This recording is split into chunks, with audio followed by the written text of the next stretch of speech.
Good morning students.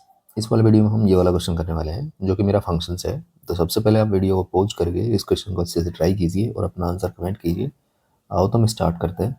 तो question में हमसे बोला है let f x be a polynomial satisfies the relation f of f x plus one minus p f x equals to 3 for all x belongs to R.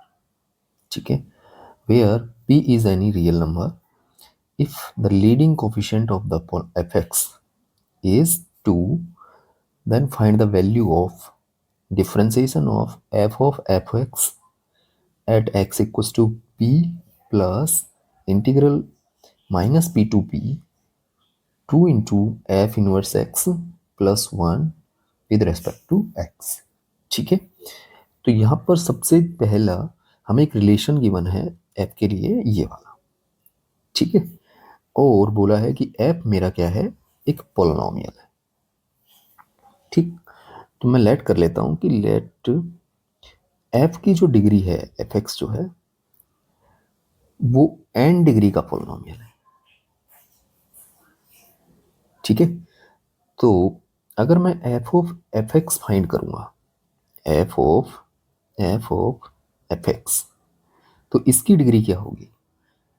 ठीक है, इसकी degree मेरी n cube हो जाएगी, क्योंकि अगर हमने fx को लेट्स से कि एक्स स्क्वायर ले लिया तो f ऑफ fx क्या बनेगा, वो मेरा बन जाता है एक्स स्क्वायर का होल स्क्वायर, तो that is x raise to the power 4। यानी कि ये अगर 2 पावर थी तो 2 का स्क्वायर हो गया।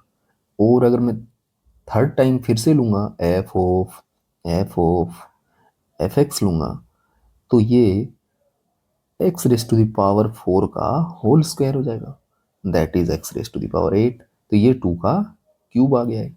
ठीक है, तो अगर यहाँ पे n होता तो n का क्यूब आ जाता। ठीक है, आगे अगर हम देखें तो इस वाले एक्सप्रेशन की जो डिग्री है वो मेरी एन क्यूब हो गई है, और इसकी डिग्री क्योंकि यहाँ पर तो एफ एक्स ही है और ये वन माइनस पी कॉन्स्टेंट है, तो इसकी डिग्री एन हो गई है। और ये जो 3 लिखा है इसकी डिग्री मेरी 0 है। तो यहाँ पर ये एन क्यूब का टर्म है प्लस एन का टर्म है और यहाँ पर 0 डिग्री का टर्म है। और बोला कि for all x belongs to R के लिए ट्रू है। ठीक है, तो ये तभी ट्रू हो सकता है जब ये जो डिग्री हैं ये आपस में कैंसिल कर दें। ठीक है, कैंसिल कब होंगी? जब इन दोनों की डिग्री इक्वल हो जाएगी। तो इक्वल जब हो जाएगी तो एन क्यूब किसके इक्वल हो जाएगा? एन के। इट मीन्स यहां से हम कह सकते हैं कि n cube minus n is equals to 0। यहां से मेरा एन कॉमन आएगा तो n square minus 1 equal to 0। And यहाँ से या तो मेरा n इक्वल टू 0 हो सकता है या n square minus 1 equal to 0 हो सकता है। और यहाँ से मेरी n की दो वैल्यू आएंगी प्लस माइनस 1। अब अगर हम n की वैल्यू 0 लेते हैं तो इस पोलिनोमियल की डिग्री हमारी 0 हो गई है, तो fx मेरा कांस्टेंट फंक्शन होगा। अब कांस्टेंट होगा और दूसरा बोला है कि fx की जो लीडिंग कोफिशिएंट है वो मेरा 2 है, तो fx की वैल्यू मेरी क्या हो जाएगी? 2 ही हो जाएगी। ठीक है, अब अगर एफ एक्स इक्वस टू 2 है तो इसका इन्वर्स पॉसिबल नहीं है क्योंकि ये मेरा मैनी वन फंक्शन है। ठीक है, क्योंकि हमारा फंक्शन कैसा होना चाहिए? 1 1 ऑन 2 होना चाहिए। तो ये मैनी वन और इन टू फंक्शन है क्योंकि ये 2 ही लेगा ऑलवेज, हर एक वैल्यू के लिए 2 है। तो इन्वर्स पॉसिबल नहीं है, तो यहाँ पर हम इन्वर्स पुट नहीं कर पाएंगे। और जब भी क्वेश्चन में कुछ चीज़ें गिवन होती हैं तो उनको डिफाइन करना जरूरी है। ठीक है, तो इसके लिए हमारा इन्वर्स पॉसिबल नहीं है, तो ये वाला फंक्शन हमारा नहीं हो सकता। दूसरा, अब अगर मैं n इक्वस टू माइनस 1 की बात करूं तो उसके लिए डिग्री जो है नेगेटिव हो जाएगी, तो नेगेटिव में ये पोलिनोमियल डिफाइन नहीं होगा। तो हमें क्या लेना पड़ेगा? n इक्वस टू 1 लेना पड़ेगा। ठीक है, n इक्वस टू 1 के लिए ये जो हमारा पोलिनोमियल है ये मेरा लीनियर होगा और लीडिंग कोफिशिएंट जिसका 2 होगा, तो वो 2x प्लस ए टाइप का। ठीक है, आगे मैं इस रिलेशन का यूज करके ए की वैल्यू फाइंड करने की कोशिश करता हूँ। तो सबसे पहले हमें चाहिए होगा एफ ऑफ एफ एक्स। तो सबसे पहले मैं F of f x find करता हूँ, तो वो मेरा बनेगा twice of x plus A, and plus A already है।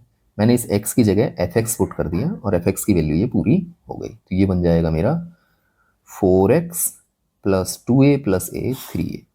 ठीक है, आगे हमें फाइंड करना है f ऑफ एफ एक्स।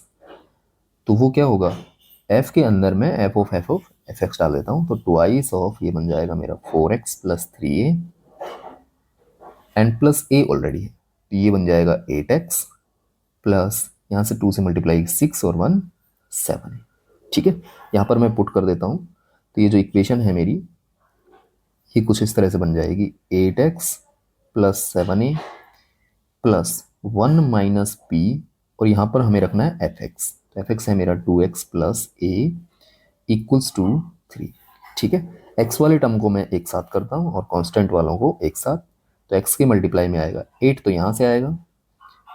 ठीक है, एंड प्लस और 2 इंटू 1 माइनस पी यहाँ से आएगा, तो बन जाएगा 2 माइनस 2p प्लस कांस्टेंट वाले जो टर्म है यहाँ से 7a रहा एंड प्लस यहाँ से रहेगा मेरा 1 minus P into A and 3 को उठा के मैं इधर ले आता हूँ, माइनस 3 इक्वल्स टू 0।